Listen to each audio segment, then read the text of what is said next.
Volvo, everybody's got an opinion on it. Boxy, boring, safe, but believe it or not, over the past 30, 40 years, they've made significant changes to the vehicles they produce. Now moving into 2024, it's time for another change, which brings us to the point, after we get through that change, will the resulting product still be a Volvo?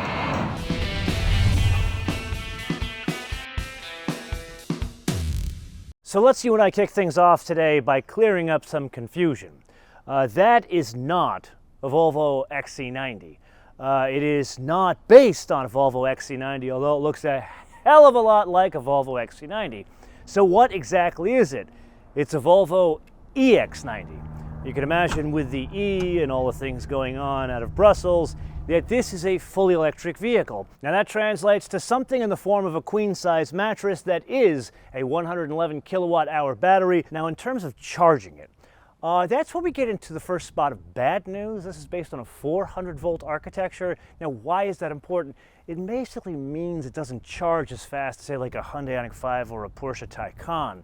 So what you can do here with DC is up to 250 kilowatts, AC up to 11 kilowatts. So yes, I got a thing for 70s, 80s Volvo design, but that's not what's going on here. What they're doing is applying some of that history throughout the character lines of the vehicle that you can see run through the entire side of the vehicle and into the hood. So in other words, they decided, let's stick with what we are. We're Volvo. People think of us as boxy and safe. That's a good thing, rather than trying to reinvent themselves to be an electric car company and make it look like a spaceship. Then there's the fact that this is a twin motor EV. So dual motor, we're going to call it. So it's not exactly a slouch. There's two versions. There's the twin motor and there's a twin motor performance, which this is.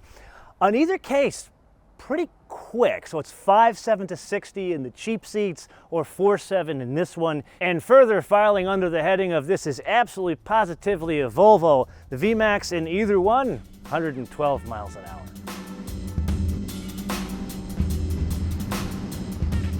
Let's get the elephant in the room out of the way straight at the top. 6,212 pounds, or depending on express your weights and measures, 2,818 kilograms. With that, I believe this is the regular mode.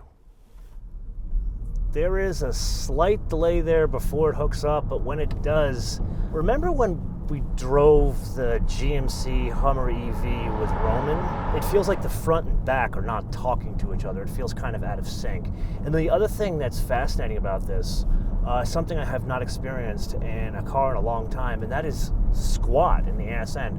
Hard acceleration, there is a lot of squat back there. However, there is a tale of two different Volvos here, and as we are looking up, I think this is the best place to stop. There's no one behind us. Please don't try this at home. We will go into performance all-wheel drive, and hopefully the cherubs sing as the car lowers a little bit. Oh yeah, the delay kind of goes away there. As a matter of fact, the two motors feel more in sync. I would think this would be the normal mode and probably the mode that I would drive the car in. I will say there's a hell of a lot of power here. The car itself is not exactly tuned to use this much power.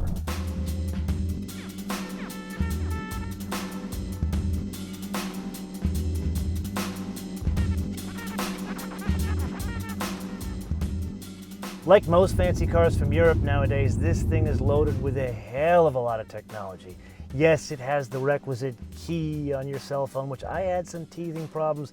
Then it has this unique lighting setup on the inside of the vehicle that has more directed LEDs. But then we have to get to the elephant in the room, and it's something that you can't miss. That London taxi thing on the top of the roof, that is the home of the LiDAR system. And the LiDAR system here, yeah, it works like what we've seen in Mercedes before, level 2 autonomy, but it's really trying to take into account more safety. And that works in conjunction with more sensors in the vehicle that sense not only if your eyes are paying attention to the road, but how long your eyes are paying attention to the road. To further set this bit of flash tech apart from similar systems, there's a second camera that can compile more data as to what your eyes are doing and your position in the car. And if that were not enough, some of these data collection points moonlight when the car is stationary to understand movement in the car and share that information via the app back to the driver. It's not a Volvo that you have experienced over the past couple of years. Remember when Geely first took over? There was this whole machination of, oh my God, what's going to happen to Volvo? It's not going to be Volvo, it's not going to be Swedish. And then you realize they basically dropped a check off and said, we'll see you in 5 years. And the cars, they drove really well. Not an AMG, not an M car, but they had a certain sportiness to them, and they were like middle of the road in terms of driving dynamics. This is not middle of the road. This is if you were to see a spectrum where you'd have like an AMG or an M car over here, and you'd have like a Lexus over here. This is on the opposite side of the Lexus. Why is that important? Two reasons. Number one, when I got behind the wheel of this thing for the first time, I put it in performance all-wheel drive, dropped the hammer, and really wasn't expecting how the car would react. Like, it was a bit too much power for the way this air suspension is set up, and nothing really else supports it. Like, the steering is a bit over boosted for something that has performance written on the back. And then there's number two, and that's the ride quality. One needs to balance between a stiff ride quality and a supple ride quality. We've seen that very well done by the Germans. Here, by being too much on the soft side, it disturbs the ride quality a bit, where it disturbs the passengers a bit more than, say, even the XC90 ICE. Rather than playing a round of our famous game, the options game, ironically in front of a golf course, let's have a discussion as to what something like this should cost. But first we have to define what is something like this. And that would be a 3-row crossover that's sort of large, exclusively powered by electrons.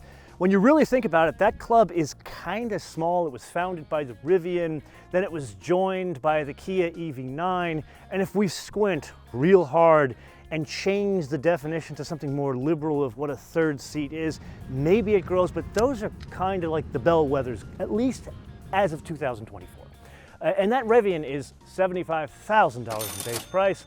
The Kia is cheaper. It gets into like the 50s in base price, a very aggressive 50s, but the one you and I drove that is equipped like this, that was a hair under $80,000. So understanding that, what does this cost, considering it's a Volvo? And I would think people would look at Volvo as not so much premium, but better than Kia. And that brings us to the most basic version of one of these. That would be the twin motor. That's about 80,000 US, at least a hair under 80,000 US.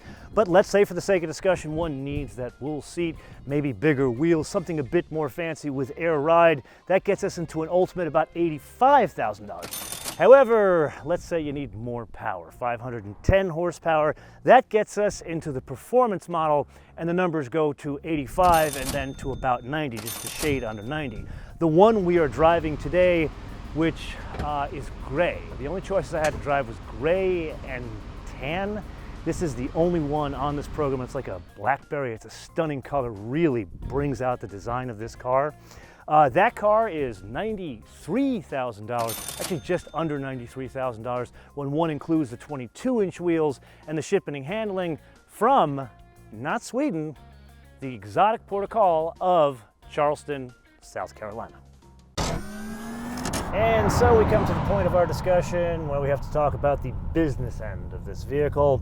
That is where I, a 6-footer, would sit, and as you can see, there is some knee room here, but there's a trick that's not going on here. You and I have driven, what, the EV9, as well as other electric vehicles, and they do this trick where they extend out the wheelbase so you can have more space. Here they went into a different direction where they have the exact same wheelbase as the XC90. Can't say I understand the logic when they could have taken advantage of the packaging benefits of an EV propulsion system, roller skate, whatever you want to call it. Then we have to press on to the party tricks of Volvo, and this is what Volvo does incredibly well. The design and the packaging of design. For example, you look at this seat here, it's not like the traditional 60-40. It's split 3 ways, so this can be sort of an armrest, but that is not the only trick going on here. Something Volvo, I think, pioneered. They have this booster seat where you can put a child here without the actual seat. Nice little touch. Now, one cannot have leather in any flavor of EX90. They're going with this whole recycled materials thing. You and I can debate that in a different episode. But the wool, I can't understand why we don't see it in more vehicles, although this is a trend we're starting to see move in a different direction. I would say started by BMW. They did cashmere in the 7 Series, and now this followed up with the wool. I'd like to see this in more cars, even in sports cars, probably even patterns. Now, of course, there's playfulness to it. They got the flags, the Swedish flags, not just in the seat, but on the dashboard.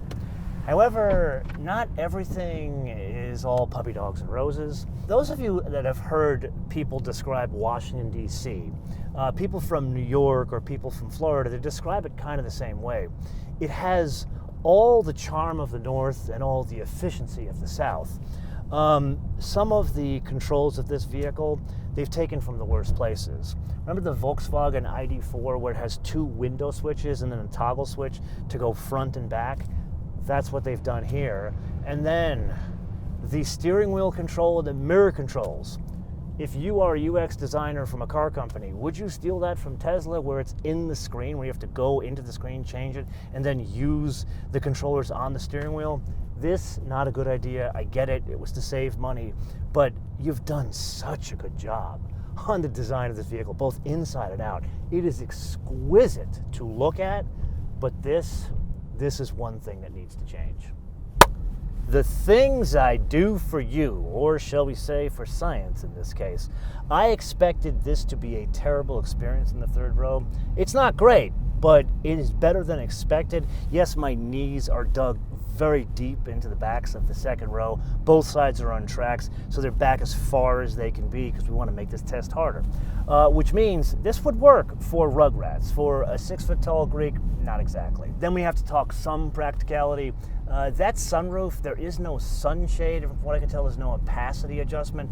I would say one would need a sunshade. And then the other thing you notice back here, this has the optional 22-inch wheels. And you notice the stiffness in the wheels here more than in other positions in the car.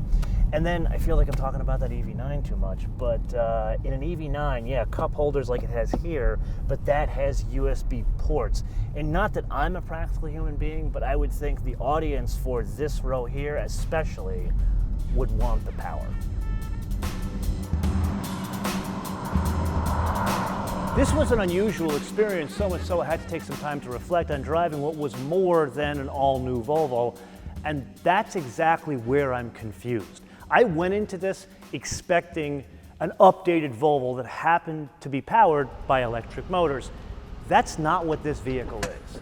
This thing is more akin to what Mercedes did, where they went in a completely different direction, totally different design, totally different platform, and most importantly, a totally different way in which the car drives. Is that a bad thing? No, it's different. And not everybody's gonna like it. Like, I like old Volvos. I like the way old Volvos drive. Even Volvo V2, which is the first version of the SPA architecture that Geely basically funded. This car is more Geely than it is Volvo. That's my confusion. It's too soft. The UX, it needs some work, and that's where we get to the wish list. This is a vehicle for someone that wants luxury, like soft, cushy luxury. That's why I'm so surprised about it. However, I think there's an opportunity where, number one, there is some work that needs to be done to the driving dynamics and ride quality here because it is too soft, or you take power out of it. It's too fast for that kind of driving dynamic setup. And number two, that UX. Absolutely, positively, that was the wrong direction. And the reason why I say that, people who want that kind of goofy, kabuki theater type UX, they're going to buy a Tesla. They're not going to buy a Volvo. People buy Volvos not just because, oh my God, Volvo for life, for safety. They buy them because they looked a certain way and have a story from families and generations. This doesn't have that on the inside. Again, Volvo V2, they kind of knocked out of the park with knobs and toggle switches that were knurled and had an iPad that worked in conjunction with it, so it had the best of both. That's what people want when they buy a Volvo. But I am just one man, and this is the point episode I turn around to you guys to opine in the comments below or via our social media, MotoManTV all one word, MotoManTV all one word, Facebook, Twitter, and Instagram. And with that, if you found this discussion fascinating, I would highly suggest you watch our other experience with another 3-row electric crossover, the Kia EV9. You can see that here. Until I see you in the next episode, bis später.